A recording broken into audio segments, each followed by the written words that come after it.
Today we're going to be doing something a little bit different.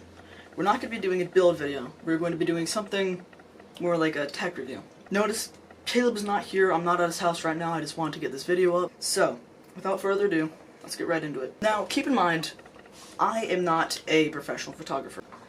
I'm just going to be going over the specs and what this camera is good for and maybe not good for. Keep in mind this is all opinion, so if you object to it, everyone's entitled to their own opinion. But the camera we're going to be reviewing today is the Panasonic Lumix Fz80.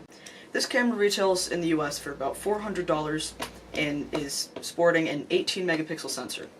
This sensor is pretty darn good, seeing that it's a bridge camera and not a DSLR.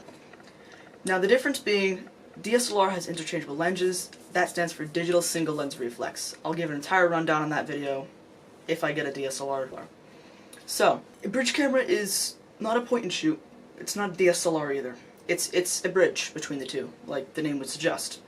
This camera can shoot raw footage, which is very, very rare for being a bridge camera.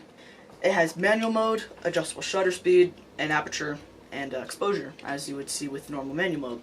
It also has an auto mode, which is okay. I don't use auto mode because I like the manual mode. I want to know how to use this manual mode and how to properly function with it. This camera also sports an electronic viewfinder, which is relatively rare for a lower budget. It has 60 times optical zoom. It has 10 frames per second continuous shooting and has ISO range of 80 to 3200. It also has a neat feature called post focus. What that allows you to do, it allows you to take the photo, and if you don't like the focus, you can actually go back and change the focus, which is very helpful. I like it a lot. I personally use it a lot. Now, this camera can shoot 4K at 30 FPS, which is spectacular, or it can shoot 1080 at 60 or 30 FPS. It also has image stabilization. This camera can also shoot high-speed video, or slow-mo, at 720p at 120 frames per second, or 480p at 240 frames per second. Correct me if I'm wrong in the second one, but I think it's 480p. It has a 3-inch fixed LCD display, which is also touchscreen.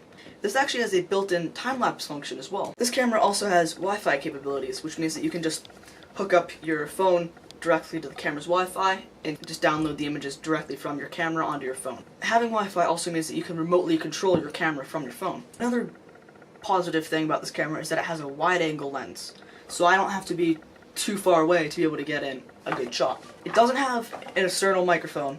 Another good feature is the long battery life of about 330 shots. Something else that this camera has is an external flash. You just hit a little button and the flash pops up and you can pretty much shoot at any shutter speed you want to.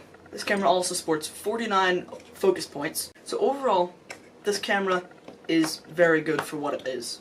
The 4K video, the time lapses, the raw shooting, all that stuff packed into a camera under $400 is spectacular. So if you're just starting off and you really want a good camera, I'd say the Panasonic's Lumix Fz80 is the right way to go. So I think that's it for this video. Like, comment, subscribe if you want to see more of this. I'll have Caleb put up a poll on his Instagram just in case you want to see more tech videos. So thank you for watching, and I'll see you next time.